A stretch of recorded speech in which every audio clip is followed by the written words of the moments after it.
aksi reaksi tadi ya, saya harus katakan itu karena memang itu yang terjadi. Pak Hasri dan juga Pak Marsudi Suhud, seperti yang kita ketahui ada masalah kasus dugaan kasus undang-undang yang menjerat kemudian atau melibatkan Habib Rizik ya selaku pemimpin FPI ya. Nah kemudian ini juga akhirnya memberikan reaksi terhadap rencana aksi pada esok hari tanggal 9 Juni. Tapi saya bisa klarifikasi ya Pak Hasri ya sebagai sekretariat dari Presidium 212 ya. Ini benar kemudian aksi ini memang reaksi dari apa yang terjadi saat ini atau seperti apa? Ya, Presidium Alumni 212 dideklarasikan apabila kita melihat ulama-ulama kita, para kiai habaib dikriminalisasi. Ada 20 orang yang kita sudah laporkan. Presidium sudah melaporkan ke Komnas HAM. Sudah 7 kali kita ke Komnas HAM, dan terakhir sebelum puasa Presidium mengirim surat terbuka kepada Bapak Presiden. Ayo di bulan puasa ini kita isi Ramadan ini dengan ibadah. Begitu. Kemudian mohon maaf Pak, tadi yang 20 orang itu sudah 20 orang yang 20 orang dikriminalisasi itu, dari Habib Rizik, Ustadz Muhammad Al-Khattab, Ustadz Bahtiar Nasir, kemudian termasuk aktivis-aktivis yang lainnya ini, termasuk Ridal Jamran yang baru kemarin divonis 6 bulan ini semua. Baik, jadi ini perspektif dari rekan-rekan Presidium 212 ya, gitu ya. Ini mereka semua adalah alumni di 212. Ya. Baik. Oke, saya masih menunggu juga sambungan dengan pihak kepolisian ya Pak Marsudi. Tapi sebelum sudah tersambung, saya mau akan langsung menyapa Kombes Pol Argo Yuwono, Kabid Humas Polda Metro Jaya. Selamat malam Pak Argo. Selamat malam Mbak Pagi. Terima kasih Pak Argo waktunya. Mungkin yang pertama kita ingin juga menanyakan soal perkembangan ya Pak. Perkembangan mungkin pengejaran dari daftar pencarian orang atas tersangka HRS. Perlu saya sampaikan Mbak Balkis ya. Jadi kita sudah melakukan kegiatan, terutama penyelidikan dan penyidikan. Ya sudah kita mulai dari adanya laporan, ya, kemudian kita tindak lanjuti. Kemudian juga kita sudah memeriksa beberapa saksi, ya, saksi ahli, alat bukti semuanya. Dan saksi ahli pun sudah banyak kita lakukan pemeriksaan, sehingga serangkaian peristiwa ini adalah nyata dan ada di situ. Dan kemudian juga satu berkas pun sudah kita kirimkan kepada JPU. Ya, walaupun kemarin dari JPU menyampaikan ada P18 yang harus kita perbaiki, nanti P19 akan dikirimkan. Tidak masalah, itu memang suatu kegiatan, itu pasti adalah namanya perbaikan suatu berkas perkara. Betul. Kemudian berkaitan dengan yang tersangka ETA. Dan untuk tersangka RS, ya kita masih menunggu, ya, tetap menunggu. Kita sambil menyelesaikan berkas perkaranya atau yang sudah kita kirimkan ke JPU untuk memperbaiki dan tersangka Eva. Jadi kita tetap menunggu saja. Nanti kapan kembali ke tanah air baru kita lakukan pemeriksaan. Sebenarnya Mbak Pasti. Baik, itu jadi negosiasinya tetap berjalan dengan baik ya Pak ya. Nah, ini kan ada reaksi begitu Pak sejauh ini Pak Argo. Bagaimana tanggapan kepolisian soal reaksi yang mungkin akan terjadi pada tanggal 9 Juni? Ya tentunya tetap kami sampaikan bahwa ini adalah ada kejadian peristiwa. Nggak mungkin lah ini nanti kemarin yang disampaikan untuk dilakukan gelar perkara khusus kan nggak mungkin. Kita lakukan gelar perkara nanti semuanya kelihatan, kita buka semuanya kelihatan semuanya. Makanya kita tidak menghendaki itu, yang terpenting berkas sudah maju. Dan kemudian untuk masalah untuk kegiatan besok, memang sudah ada pemberitahuan ke Polda ya, kegiatan itu tapi akbar, zikir bersama dan buka puasa bersama. Yang rencananya jam 13 sampai selesai di Masjid Istiqlal. Dan tentunya dengan adanya kegiatan ini adalah ibadah, ya tidak masalah.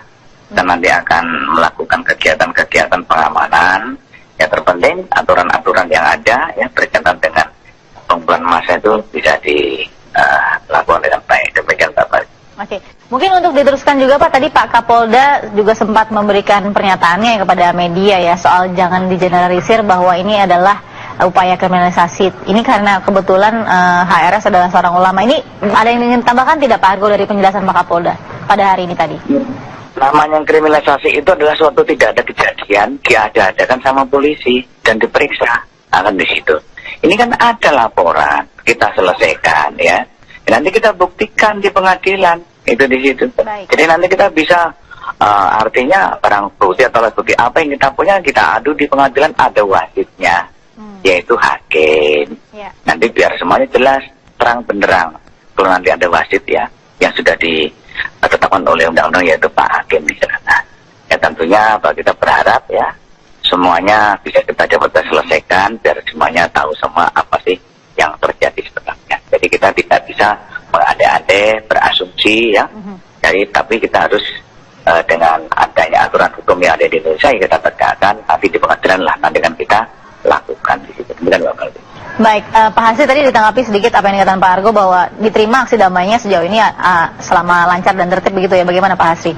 Ya, alhamdulillah kita dari Presidium Alumni 212 kita sudah berkomunikasi ke pihak pengelola Masjid Istiqlal, udah kita masukkan surat, dan insya Allah kita besok akan sholat Jumat bersama, mendengar kajian-kajian yang memang sudah ada di sebagaimana biasanya, dan kita minta waktu insya Allah karena kemungkinan memang jamaah kita akan banyak datang ini semua, kita untuk tertibkan jamaah dan kita posisi ini adalah di Masjid Istiqlal, begitu. Oke. Rencananya ada berapa yang akan bergabung dari aksi ini? Ya, kalau informasi dari ke kita memang sudah sebahagian dari sahabat-sahabat dari luar Jawa Barat. Jawa Barat sudah ikut, ini semua. Jawa Tengah sudah ada yang sedang dalam perjalanan.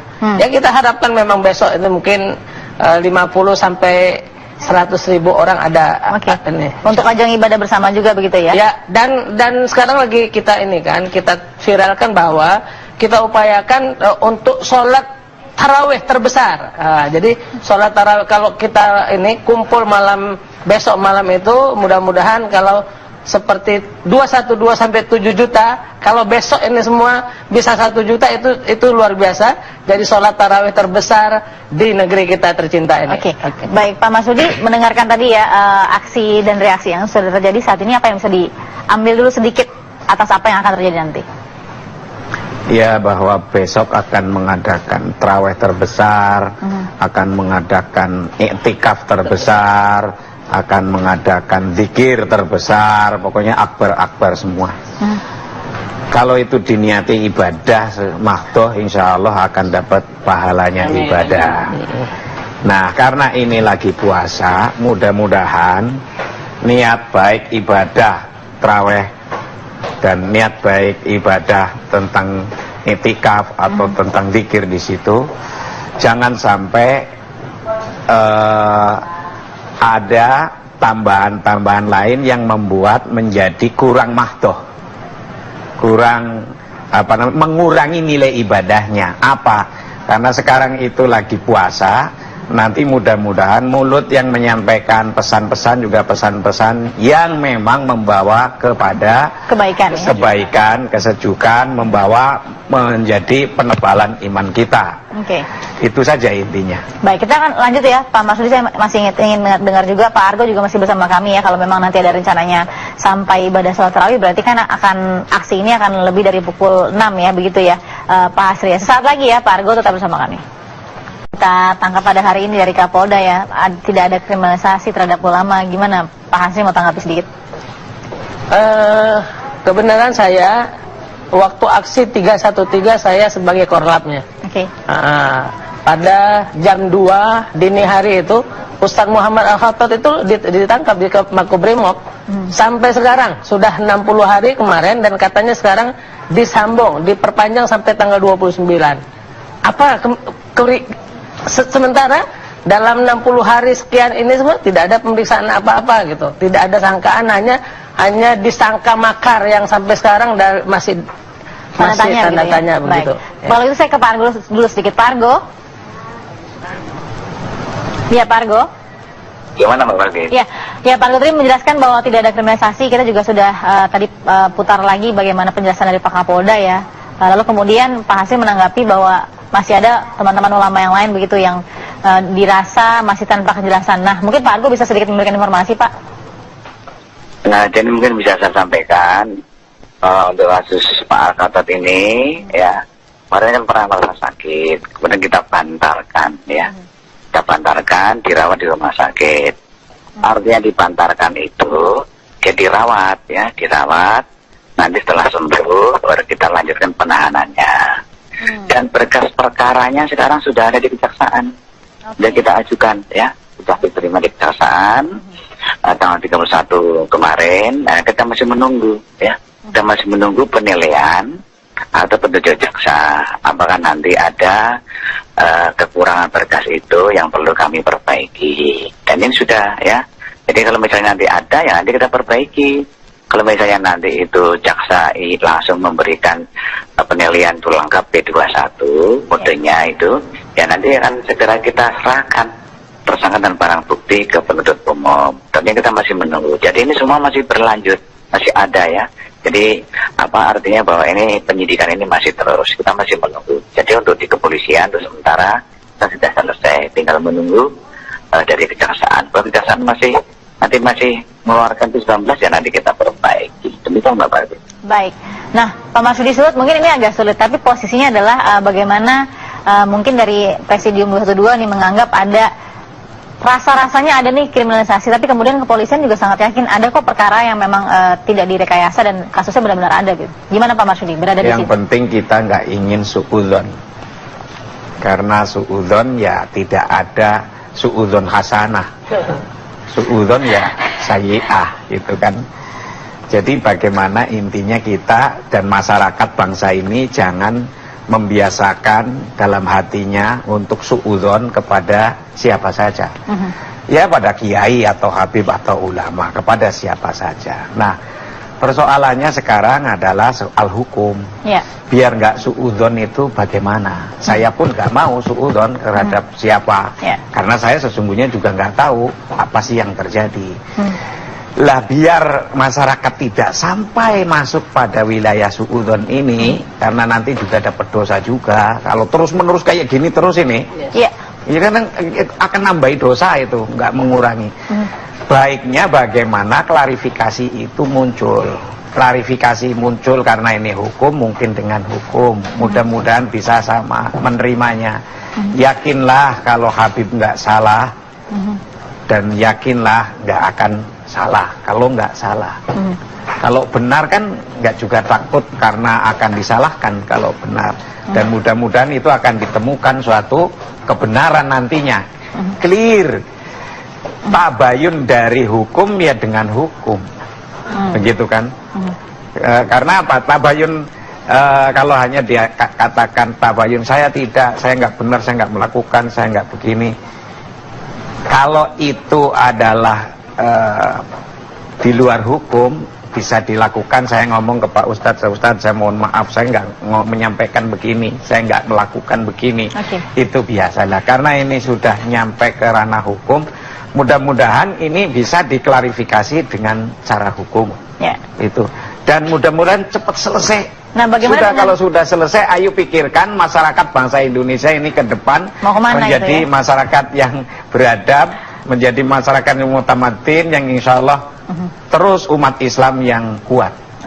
Nah saya ingin dengar bagaimana dengan rasa keadilan yang sering digaungkan ya oleh beberapa kelompok juga. Adil itu gimana dalam kondisi seperti ini? Adil mesti bagaimana gitu Pak Asud? Ya memang keadilan harus diuji.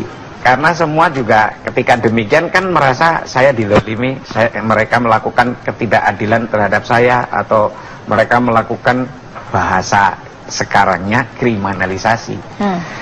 Ya untuk itu biar terhindar dari itu, lalu apa yang harus dilakukan? Kan gitu. Biar ini cepat selesai. Yang dilakukan mungkin kalau ini hukum ya dilakukan dengan secara hukum. Klarifikasinya dengan hukum. Tabayunnya di depan hukum. Kalau itu terbukti salah dan mental semua, itu apa tadi? Dugaannya dan saksi-saksinya mental semua, ya sudah. Kalau sudah, ketika idza hakamal hakim, insya Allah sudah rafa'al khilaf. Kalau hakimnya nanti mudah-mudahan sudah bisa membuat hukum, itu akan bisa menghilangkan perselisihan pendapat. Nah, Pak Hasri dari Presidium 212 misalnya nih ya, pernah ada komunikasi juga dengan Habib Rizik tidak? Dan ada tidak masukan bahwa sudah pulang saja kemudian untuk kemudian menyelesaikan dengan cara hukum karena kita negara hukum? Sesaat lagi Pak Hasri ya, tetap bersama kami. Yuwono terlebih dahulu ya Pak Kabid. Sebelum Pak Hasri menjawab tadi ya, kenapa kemudian mungkin rekan juga dari Presidium 212 ya Habib Rizik Syihab belum bisa pulang. Nah, sejauh ini Pak, tadi kan Pak Kapolri sudah mengatakan bahwa tidak terlalu ditekanlah untuk kemudian harus pulang segera dan lain-lain. Tapi kemudian ada batas waktu atau tenggat tidak sih Pak Argo untuk Habib Rizik Syihab kembali ke tanah air untuk menjalankan pemeriksaan? Saya rasa kita kembalikan kepada beliau.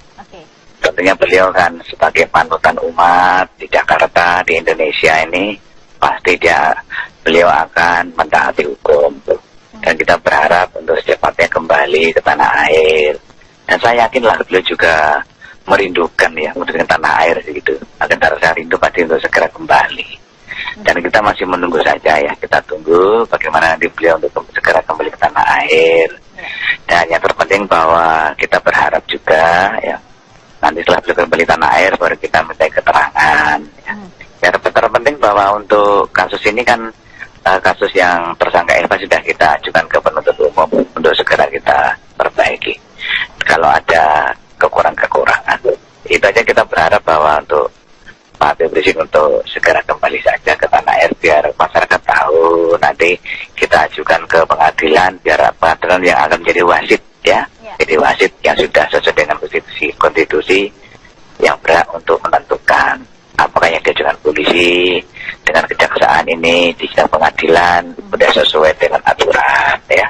Kalau memang dirasa adanya suatu ketidakpatutan atau tidak sesuai aturan ya silakan saja, kan ada lembaga yang menguji pra-peradilan.